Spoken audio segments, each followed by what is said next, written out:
Mr. President, thank you very much for this interview, and I would like to ask you first of all about what has happened over the past few days. President Putin said that he would take action in response to your attack, and now we have seen it. Thank you very much for being here in Ukraine and seeing it. Alas, but nevertheless, you have experienced it for yourself what every night in Ukraine is like for our people.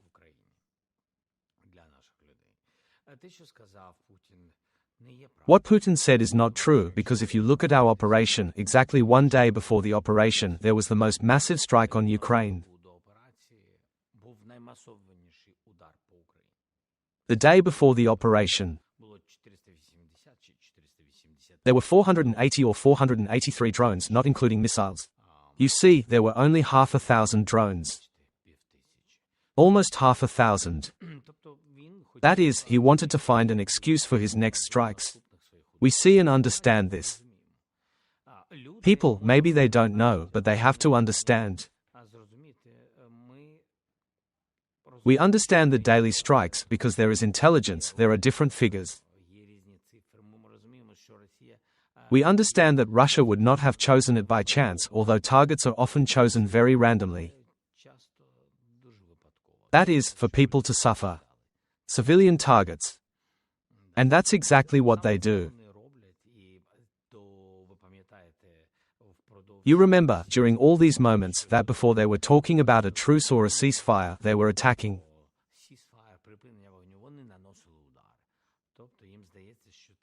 That is, it seems to them that with such pressure they will influence the political situation later.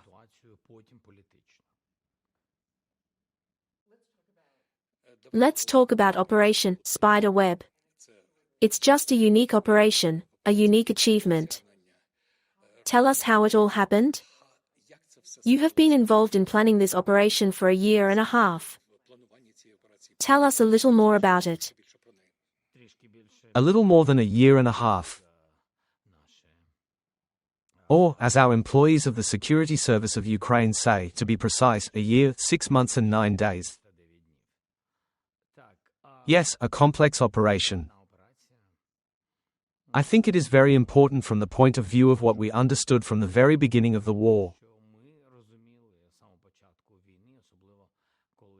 Especially when the Iranians began to get involved and help the Russian martyrs bomb us with drones.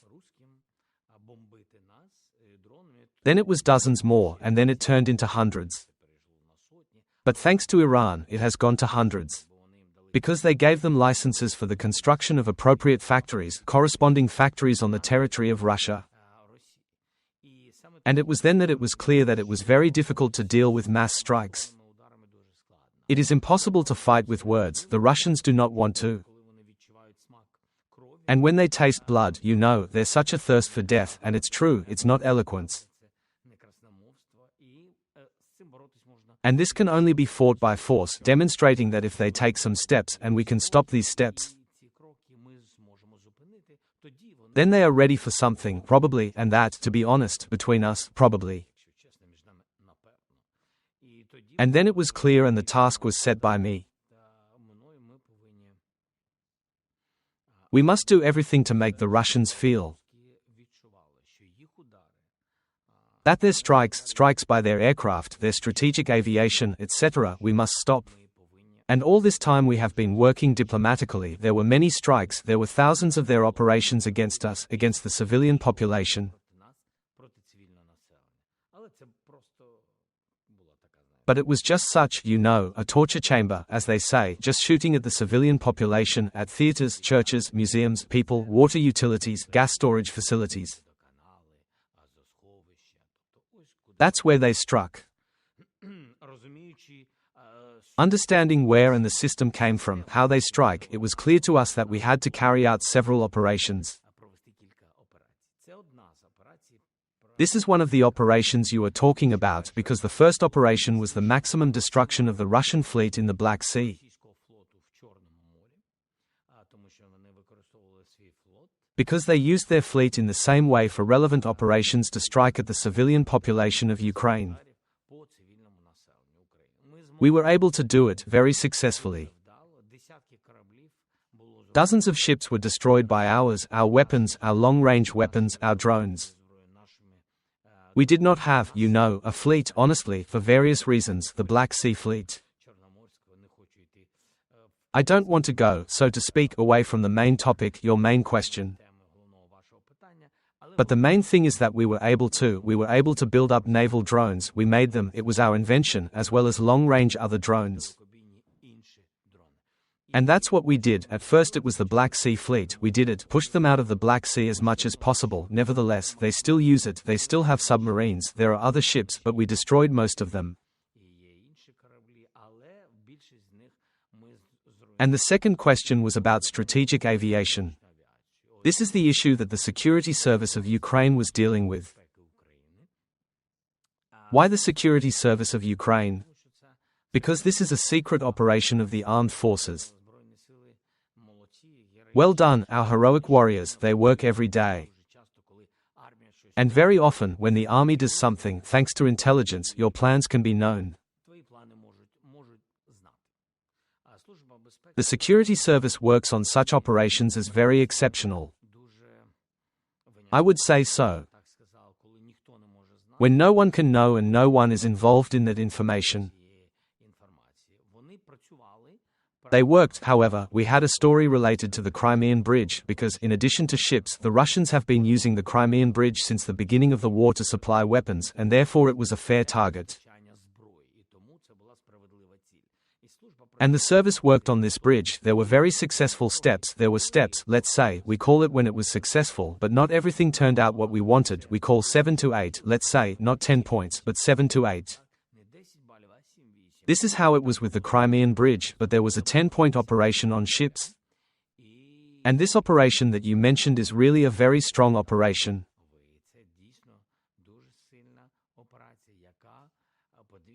Look, the most important thing that was in this operation, children or ordinary people, firefighters, civilians.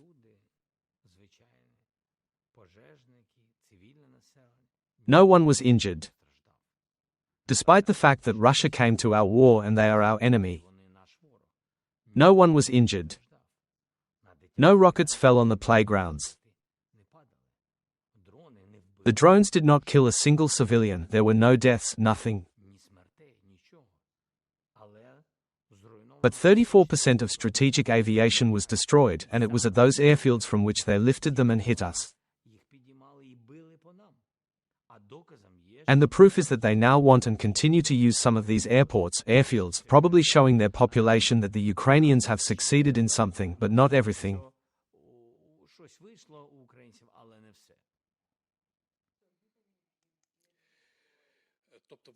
That is, you are convinced that somewhere around 40 planes, or from 25 to 20? We think and we have analytics that 34% of their strategic aircraft were destroyed. And especially those planes that they used to attack our infrastructure, people, children. They killed many people, not only hundreds, but only thousands. From the same airfields? Yes.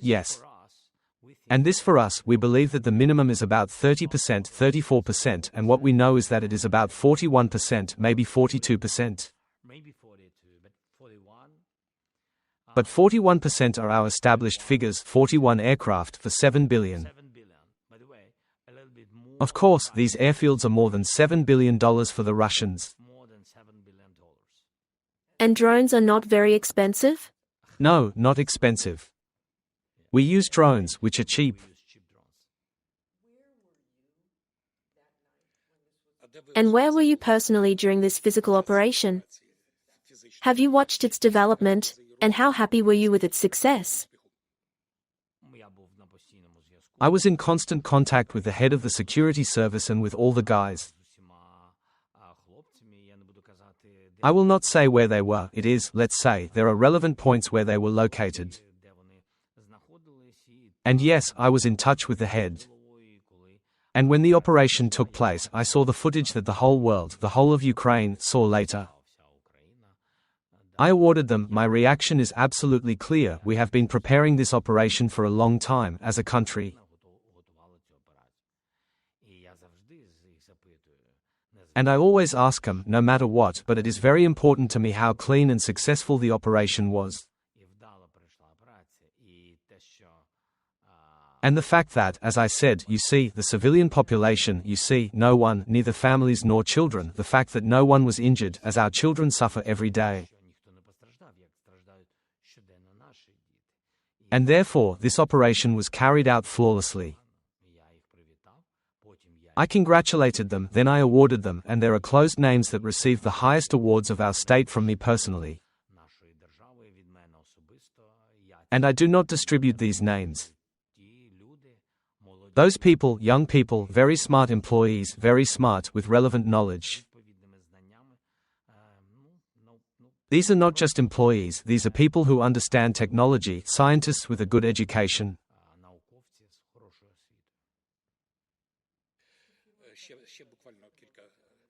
Just a few more questions about this operation. If you can, about trucks. They didn't know. They didn't know what they were doing. They were just doing their job, driving a car. Of course, we used Ukrainians. And we only used our weapon. It was very important to me that we did not use. We do not use the weapon of our partners, not because we do not need them, but because these are only military targets. We do not use the weapon of our partners. This was my task because I did not want the Russians to say that Ukrainians use partner goods from the United States, Ukraine, France, Italy. They use partner loads, and they said yes. Therefore, I wanted to use a lot only what we produce, so that this operation is very clean. We heard that they knew which part of that plane to hit because you have planes in museums. Yes. They knew exactly where to hit, and they did it exactly what was in their idea, step by step. They performed this operation very cleanly.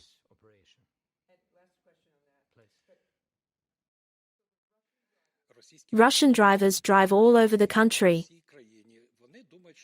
They think that they are delivering some model country houses to customers. They don't even have any idea what's under the roof. They didn't know anything. They didn't know what was going to be under the roof. They didn't know when it was going to be because they didn't know when it was going to be or where.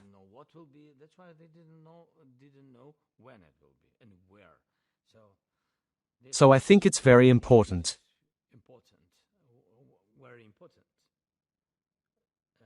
So that later the Russians do not say that the Ukrainians used drivers with whom the Ukrainians agreed.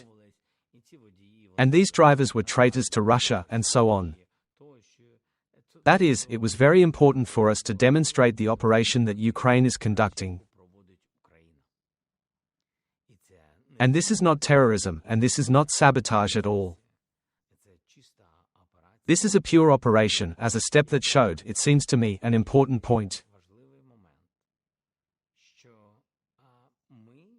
That we don't want to fight, let's stop everything. We ask you very much.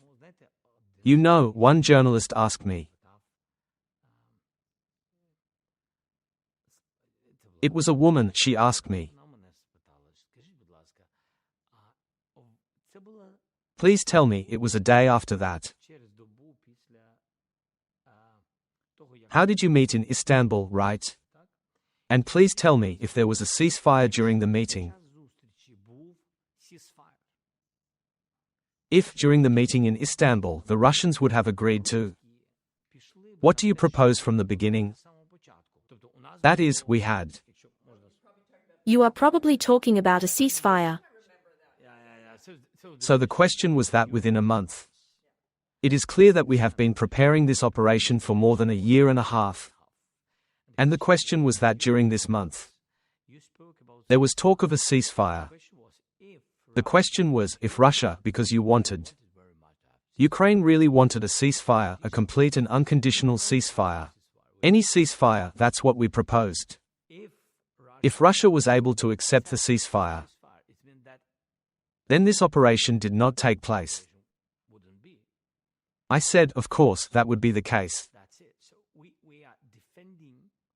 That is why we defend us, and a ceasefire is a part or a step to peace, and that is why we need a ceasefire. That is, even when you have this unknown plan, it wouldn't be possible? Yes, of course. But we have to prepare such plans, and we have not stopped. We must support such plans because Russia does not know. We have no idea what will happen tomorrow from them. We don't know if they will stop this war. They don't want to. They do not want to stop the war. This is a problem. Are you convinced that they don't want to stop?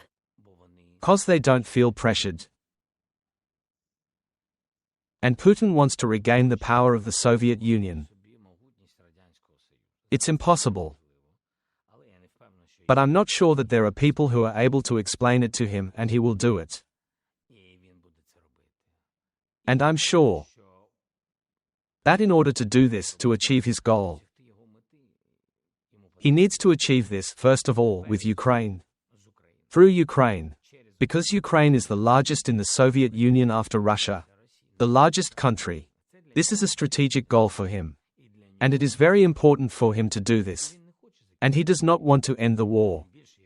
And even more so, if partners begin to give weak signals, weak, uncertain signals, uncertain pressure, I would say so. That is, to find compromise dialogues with him. He feels it. That is, people are interested in it. And that's why he doesn't finish. That's it. I also felt it when I was in Russia, as I told you. That support for Putin's actions is very high. And President Trump said in a recent interview with ABC News to a local correspondent that he feels that Putin actually wants peace. With all due respect to the president, it seems to me that these are his personal thoughts. I had several meetings with him. And I have never changed my position on the real causes of the war. And about Putin's real desire. I don't know if the president is ready to take my position. Putin does not want to finish. This is impossible. In his head to end the war without defeating Ukraine. This is a defeat for him. Believe me, we understand the mentality of the Russians much better than the United States of America understands their mentality. We are neighbors with them. This is a perennial neighborhood. This is a different neighborhood, including wars. We understand them, you know. And I know that Putin does not want to end the war. And in terms of ending, believe me, they will be pragmatic, very pragmatic. If there is a lot of pressure on them, they finish it. The question will be how long they end this war. And then there will be the second question, which I have also spoken to President Trump many times. There will be a question of security guarantees. Because if security guarantees are weak, whether someone likes to hear it or does not like it, I just say how it will be. Not what I see in the future. No, we just know Russians. And if these are strong guarantees, the peace will last. If the guarantees are weak, it will be a pause.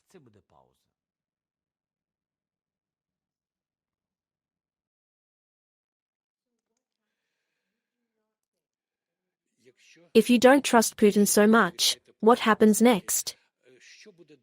If you do sign some kind of peace agreement, but you don't believe he'll stop there, what will happen next? Most wars historically, if you read books,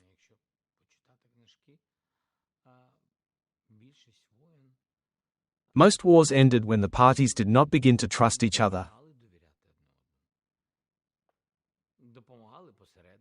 Intermediaries helped, circumstances helped, common sense of third countries, the majority of the world, the strong of this world, the strong of this world helped.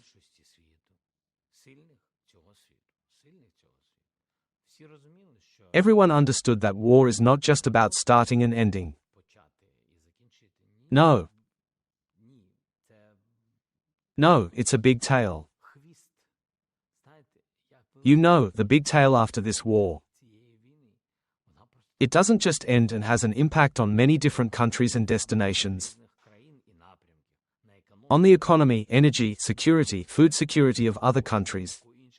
Therefore, the world should be interested in ending the war. And anyway, whatever it is. If this is not the surrender that was in Nazi Germany during World War II,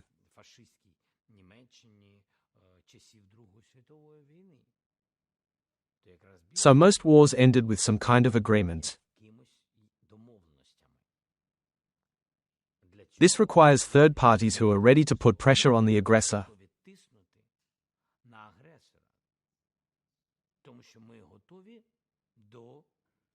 Because we are ready to meet to everything that America offers. And for everything that America offered in different ways. Both the former administration and this administration. Everything that President Trump is saying now, we support. Because we believe that he can put pressure on the Russians. We are absolutely frank. Do we like today just a ceasefire without security guarantees? No, not really. But do we support it? Yes, we do. We were ready for a ceasefire. It became and continued. We were ready for a ceasefire for 30 days. We are ready for a ceasefire before the leaders meet. We were ready for a ceasefire in the sky, on the ground, on the water. At least one thing to start. Or completely anything that is in one form or another. Certain representatives of the Trump administration proposed to the two sides. We supported all the proposals.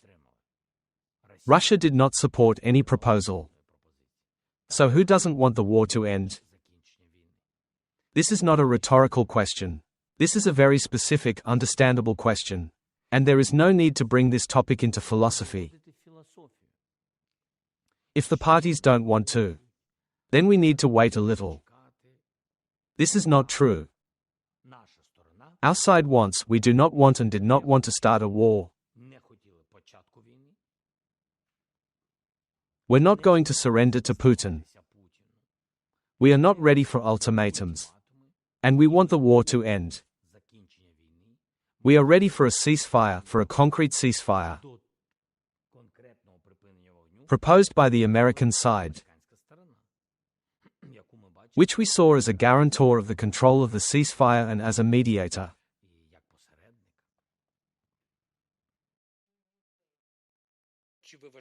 Do you think President Trump is putting President Putin under enough pressure? A few statements that we have heard in the last few days and weeks. Then he called him crazy. And then suddenly he said yesterday that this war reminded him of the boys' fight in the park, who need to be allowed to wave their fists a little. Everyone is free to express their thoughts. And I think that's an important argument and values. Freedom, democracy, by the way, by which we fight against the Russians who impose another world on us. And President Trump. I don't think it's such an allegory about children. That it fits our war. Why? Because we didn't play with the Russians. And this is not a story about two children. It was they who came to us. And this is an adult.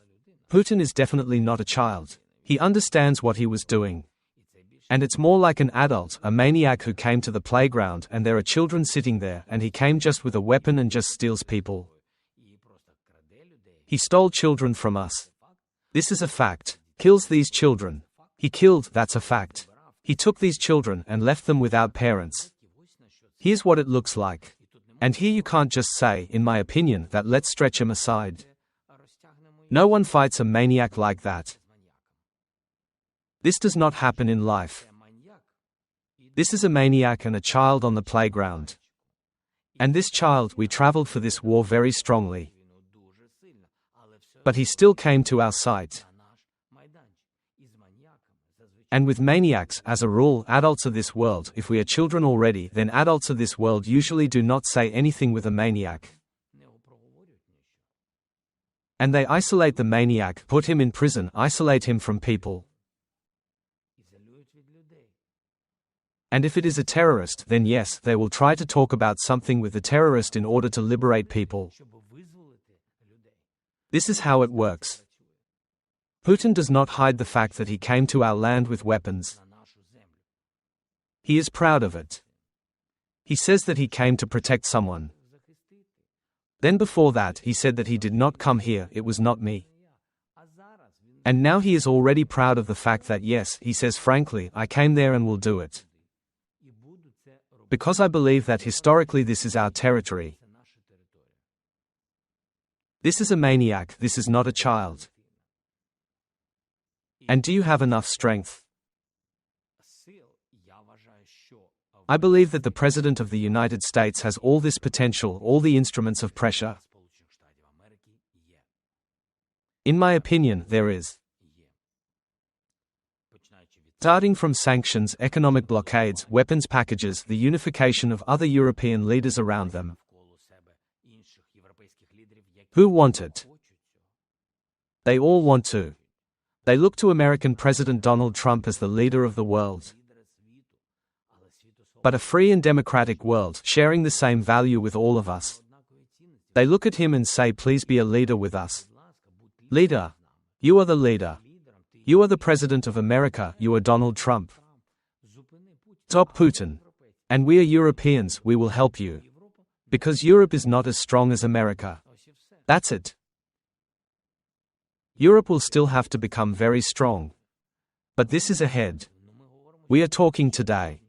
Today is a struggle. And that's why President Trump can do all of this. I think so. And I want to thank the Senate here. And I know that there are positive signals from senators and congressmen regarding the package of sanctions that the United States of America is preparing. Lindsey Graham. I am grateful to him for such an initiative. They were here with Blumenthal and the senators. We are very grateful. These are good, strong steps. And how to speak differently with people who understand nothing but strength.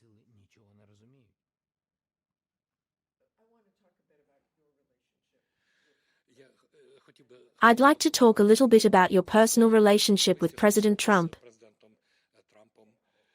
We remember that rally, that meeting in the Oval Office, which was called chaotic and terrible.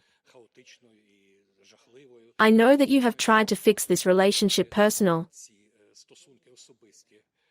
Tell us how you felt personally after that unpleasant incident in the Oval Office.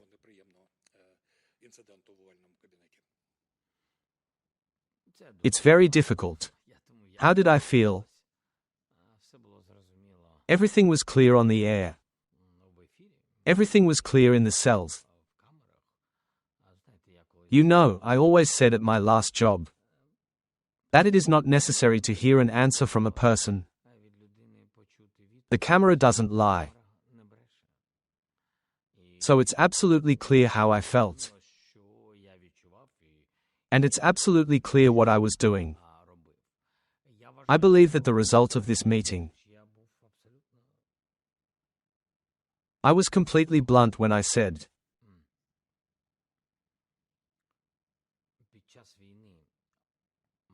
that during the war of little Ukraine for his life against a giant with that amount of evil, which they brought with all their weapons and their army to our land. We have strengths. People. Morality. Truth. Dignity. Values.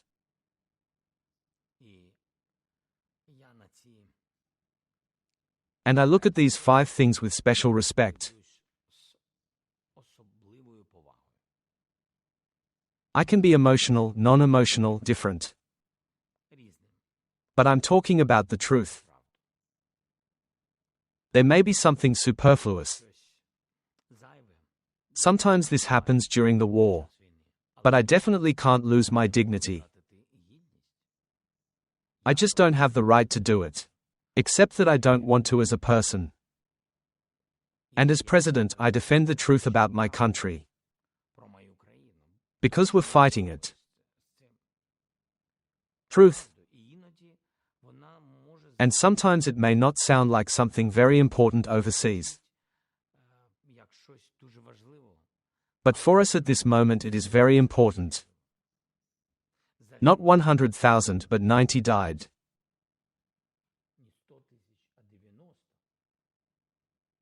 Conditionally. Not 20 missiles landed. A420. 631 children died in these 3 years alone. 631, and not on both sides of 100 children. These things are probably common to someone. And for me, they are very important. And I stand for such things. I don't want to offend anyone. I just did it at that meeting. And what happened, I said frankly, will not help both our countries. And so I really wanted our next meetings to be correct, just as honest, but correct. That do not threaten the unity of our people and our relations. And so I believe that the next we had meetings in the Vatican. It was short. Yes, there was a different format, but it was good and productive. The photos from the Vatican meeting are very powerful. You are sitting very close to each other, tense faces. You discuss important things. Has your relationship with President Trump changed for the better since that day? Do they stay tense? I don't know. I would like to believe that it is. I honestly say, I'd like to believe that yes. That we have a normal professional relationship. I don't have enough, I think, contacts with President Trump to talk about what kind of human relationship we have. Honestly, I'm telling you frankly. I wish I had more. Because I believe that there are people who communicate with him and they carry different information. With which, probably, you can agree or you can disagree. I would argue with some details. Just not because I'm against it. I don't want to be looked at that I'm against it. No, I'm just here. I know that here in Ukraine. And it seems to me that if you are here, you are in wartime, you are the president, you know some things more deeply. And I believe that human relations are trust. It is important. Trust is based on respect. And if there's respect, there's trust. All other things will go better. This is in my opinion. I will be so relative to people, not only in politics, in life, in my own. No respect, no relationship. And that's why it takes time, it takes opportunities. 15 minutes in the Vatican tete-a-tete did more than a meeting in a large circle of people in an Oval Office.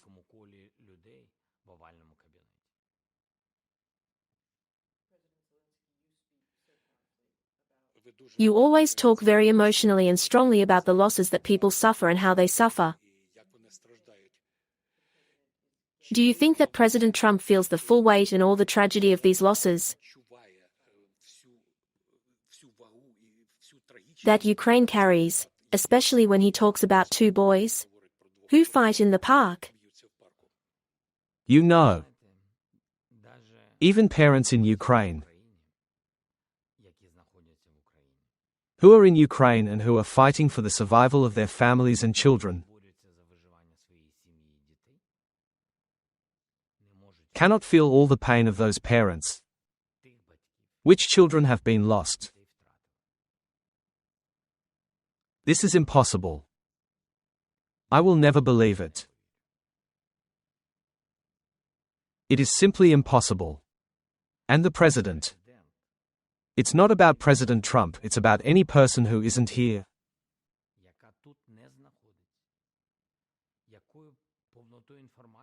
No matter how much information this person possesses, who is not here, is very far away. Can't feel all this pain. It's true.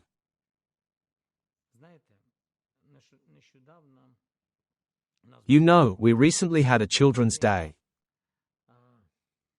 Who were killed by this war? All representatives of the diplomatic corps, a large number, dozens of people, gathered.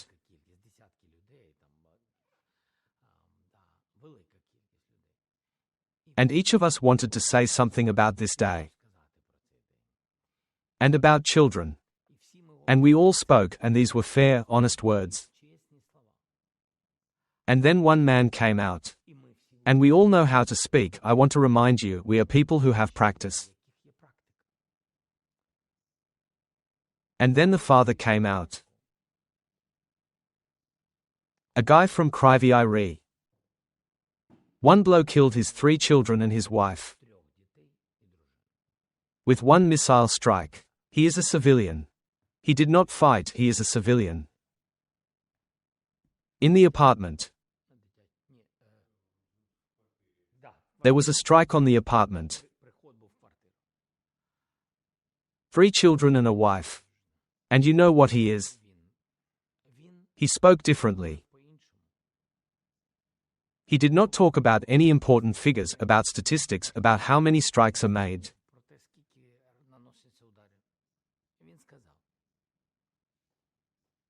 And he said, every morning when I wake up, I'm always looking for my family and I think that I just had a terrible dream.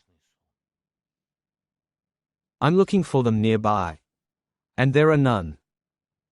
I'm going outside. I'm walking down the street. And the father comes and holds the hand of such a small child as I had. And when I see him holding a child's hand, I have physical pain. Just pain. And there's nothing I can do about it. I have pain that won't go away. Do people who have not lost children feel all this? No. Can a president who is in America feel this?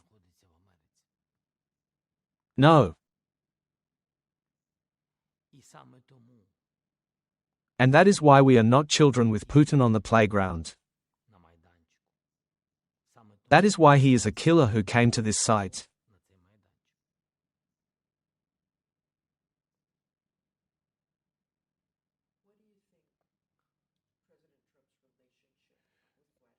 What do you think Putin has with Trump? Definitely longer than he has with me. And this is understandable because this is the discovery of the source. There is nothing new here. I think economic relations. And from the information I saw, he was not yet president. As I understand it, there was once a delegation and business relations, a lot of things. Putin has been in politics all his life and Trump has America. And in America, presidents change. And therefore, yes, economical and different. And the relationship, you know, of Russia with America. This is still a continuation of the line, in my opinion. Lines of geopolitical relations between America and the Soviet Union.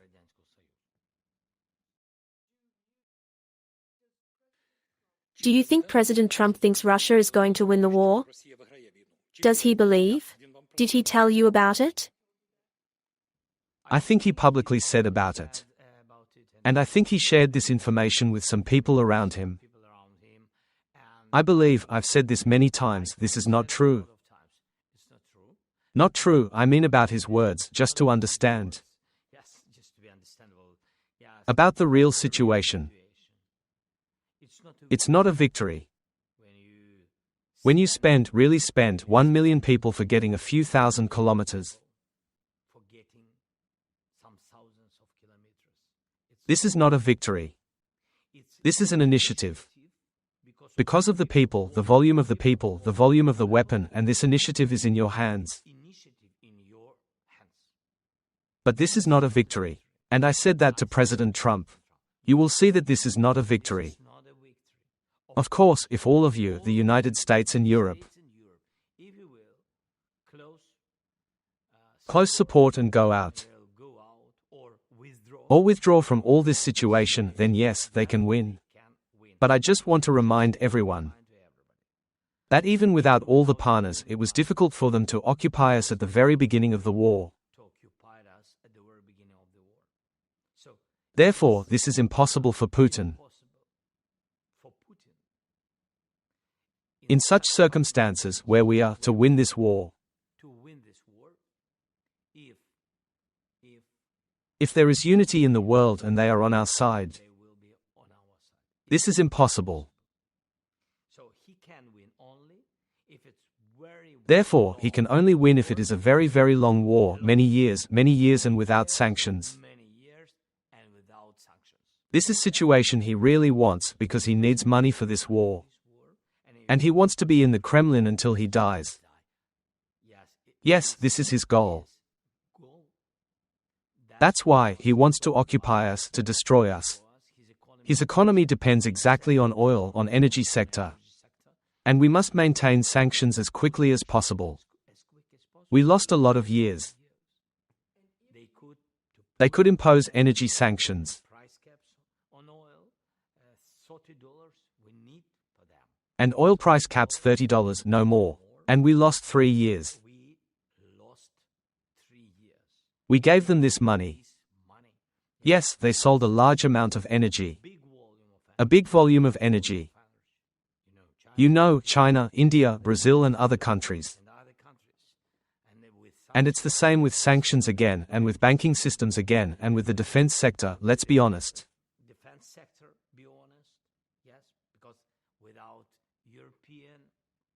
Because without European and American and Taiwanese and Chinese and some European partners, without the product of these companies, without the details they produce, Putin couldn't manage to produce such a large number of missiles. If there is no more American military aid, can Russia win? It is American. More chances. More quickly. But you know what we will have? We will make more losses. Many more losses. Without the help of the United States, they can provide us, for example, missiles for Patriots or not. Then they could stop. You've been here today. Thank you again, but you've been here. But yes, we use the Patriot system. Not enough. Not enough. But anyway, we used them. If the United States does not give or will not give us some missiles, what will be? More losses. More people whom will lose. Of course, we have, as you have seen, big problems with these shaheeds. We fight against them. Of course, but we will find all the tools to destroy it. But we'll find one thing.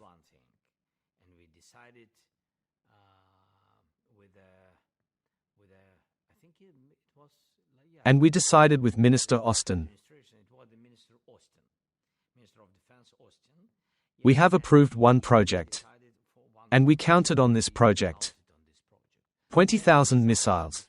20,000 missiles. Anti-Shahid missiles. It wasn't cheap, but it's a special technology. Therefore, we took into account these 20,000 missions. This morning, my Secretary of Defense told me that the US moved them to the Middle East. Everything you said today was not very optimistic, but meetings are planned from next Monday, new meetings. What do you expect from these meetings? In your opinion, Are we far from true peace? Honestly, we have come very close to the moment when it is possible to force Russia to end the war. At least stop her. We've come very close to that. We feel it. Our operation inside them. Although they are angry, Spiderweb. Although they are angry, they understand everything. They all understand that if there are such cases with 20,000 missiles, etc., then we will rely on our strength. And what are our strengths? Not to give us the opportunity to kill us, not to give us the opportunity to bomb us. That is, we will develop this direction then. And the Russians understand that if we develop this particular direction, we don't want to. We don't want the war to continue. But if the output is only this, we will fight for ourselves. We came very close. We need strong help from the United States. The United States needs unity with Europe and still put pressure on Putin. He doesn't want to end the war. But he can end the war due to pressure from partners. In my opinion, this gives a chance. And this definitely does not sound pessimistic. Definitely not pessimistic. I'm talking about reality. Do you think President Trump wants to impose these sanctions? He did not show very much signs of readiness yet. And he is the leader of the United States of America. He has to do it. I hope we believe very much. We believe that the United States of America is the leader of the civilized world.